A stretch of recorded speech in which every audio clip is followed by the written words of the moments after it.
할렐루야. 5월 23일 토요일 매일 말씀 묵상입니다.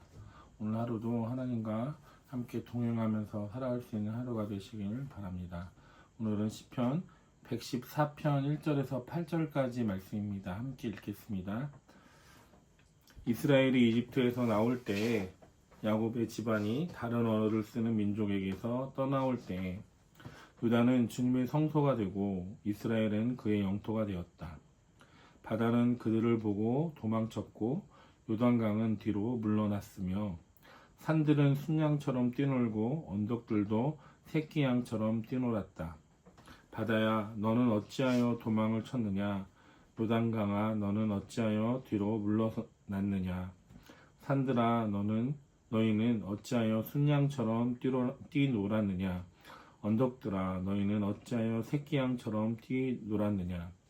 온 땅아 내 주님 앞에서 떨어라. 야곱의 하나님 앞에서 떨어라. 주님은 반석을 웅덩이가 되게 하시며 바위에서 샘이 솟게 하신다. 아멘. 오늘 시편 114편 말씀은 출애굽 사건을 노래하는 시편입니다. 이스라엘이 이집트에서 노예로 살다가 하나님의 능력으로 해방되어 나오는 장면이 바탕으로 나와 있습니다. 본문은 그 출애굽 여정 속에서 하나님께서 행하시는 일들을 떠올리고 있습니다.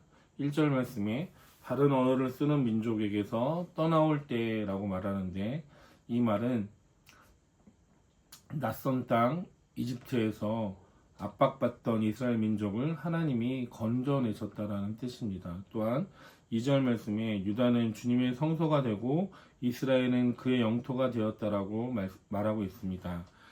단순히 나라가 생긴 정도가 아니라 하나님이 함께 거하시고 다스리시는 백성이 되었다라고 선포하고 있습니다. 또 3절에 보면 바다가 도망치고 요단강이 물러나고 산과 언덕이 뛰노는 듯하고 마지막엔 반석에서 물이 나는 장면이 8절에 나옵니다. 출애굽과 광야생활, 가나안 땅 입성으로 이어지는 하나님의 구원 역사를 전체적으로 압축해서 하나님을 찬양하는 모습을 볼 수 있습니다. 우리가 살다 보면 제 앞에 길이 잘 안 보일 때가 있습니다. 한 걸음만 더 가면 될 것 같은데 마치 바다처럼 막혔다라는 생각이 들 때가 있습니다. 그때는 마음이 딱딱해지고 메말라져서 반석 같은 현실만 남고 다른 것은 보이지 않을 때가 있습니다. 그럴 때 우리 입에서 이런 말이 나옵니다. 하나님 정말 지금도 일하고 계십니까? 내 삶 속에서 일하고 계십니까? 라는 이런 하소연이 나올 때가 있다라는 것입니다. 오늘 시편 114편은 분명히 말씀해주고 있습니다. 하나님은 옛날에만 놀라운 일을 하시는 분이 아니라 지금도 놀라운 일을 하시는 분이라고 분명하게 말씀하고 계십니다. 오늘 본문 말씀을 보면 1절 말씀을 보면 주님은 우리를 건지시는 하나님이라고 선포하고 있는 것을 볼 수 있습니다. 이스라엘이 1절 말씀에 보면 이스라엘이 이집트에서 나올 때라고 말하고 있습니다. 이스라엘이 똑똑해서 이집트에서 나온 것이 아니라 강해서 이스라엘이 이집트에서 나온 것이 아니라 하나님께서 건져 주셨다라는 것입니다. 그래서 믿음은 내가 무언가를 이를 악물고 버텨서 만들어내는 것이 믿음이 아니라 하나님을 붙들어서 하나님이 건져주신 은혜가 믿음이라는 것입니다. 지금도 하나님은 우리를 건져내십니다. 어떤 것에서 건져내십니까? 제 습관에서 건져내시고 우리의 두려움과 절망 속에서 건져내시고 관계의 감옥 속에서 마음의 감옥 속에서 우리를 건져내신다라는 것입니다. 우리는 그냥 하나님을 쳐다보는 분으로 여기지 않고 하나님께서는 언제나 우리의 죄와 우리의 두려움과 우리의 절망 가운데서 건져내시는 분이라는 것을 잊지 마시기 바랍니다. 2절 말씀에 보면 하나님이 우리 가운데 임재하시면서 다스리시는 하나님이십니다. 2절 말씀의 핵심이 무엇입니까? 유다는 주님의 성소가 되고 이스라엘은 그들의 영토가 되었다입니다. 성소는 하나님이 거하시는 자리이고 영토는 하나님이 다스리시는 영역입니다. 그러니까 출애굽의 목표는 단지 고생이 끝났다라는 것이 아니라 하나님께서 함께 사시고 하나님께서 통치하시는 그 아래 이스라엘 백성들을 두었다라는 것이 목적이 되는 것입니다. 하나님께서 우리 가운데 임재하시고 다스리면 어떻게 됩니까? 우리의 가정이 성소가 됩니다. 그리고 우리의 직장이 성소가 되고 저와 여러분의 마음이 성소가 되는 줄로 믿습니다. 그리고 하나님께서 다스리시면 저와 여러분의 삶의 질서가 다시 세워진다라는 것입니다. 3절과 4절 말씀에 보면 하나님 앞에서는 불가능도 흔들린다라는 것을 볼 수 있습니다.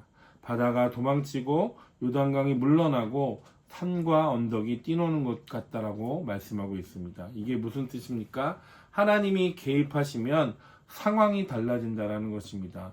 우리 눈에는 바다 같은 문제가 있지만 넘어설 수 없는 벽이 있지만 그런데 성경은 말합니다. 바다가 길을 낼 것이고 요단강이 멈출 것이고 산도 흔들릴 것이다. 그리고 8절 말씀에는 이렇게 나옵니다. 주님은 반석을 웅덩이가 되게 하시며 바위에서 샘이 솟게 하신다라고 말씀하고 있습니다. 딱딱한 반석 같은 우리의 현실 속에서도 하나님께서는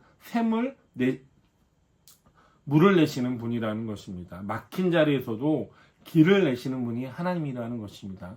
불가능해 보이는 모든 일들을 하나님께서는 가능하게 하신다라는 것입니다. 오늘 결론입니다. 우리에게 한 가지 분명한 것은 7절에 이렇게 요구하고 있습니다. 온 땅아 내 주님 앞에서 떨어라. 이 떨라라는 말은 단지 무서워하고 벌벌 떨라라는 그런 뜻이 아닙니다. 하나님을 인정하고 하나님을 경외하라는 말씀입니다. 하나님을 작게 보면 문제는 커집니다. 하지만 하나님을 크게 보면 문제는 작아집니다. 우리가 아주 잘 알고 있는 공식입니다. 그렇기 때문에 문제를 보는 것이 아니라 하나님을 보고 하나님 앞에 나아갈 수 있는 저 여러분 되시길 바랍니다. 그러므로 오늘 이렇게 믿음으로 우리가 고백했으면 좋겠습니다.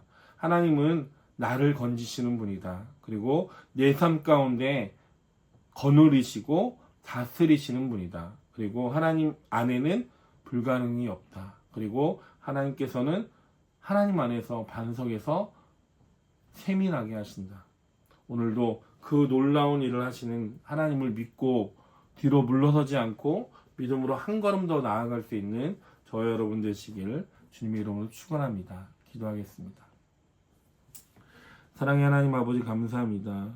우리의 삶의 어느 때는 바다와 같은 문제가 있지만 그 바다를 바라보는 것이 아니라 하나님을 바라보게 하시고 바다도 가르시고 강물도 멈추게 하시고 반석에서 샘이 나게 하시는 그 하나님의 능력을 의지하며 나아가길 원합니다.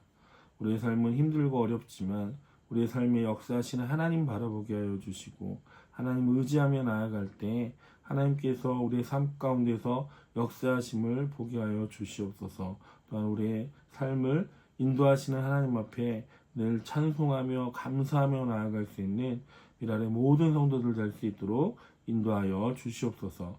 감사드리며 예수님의 이름으로 기도드립니다. 아멘.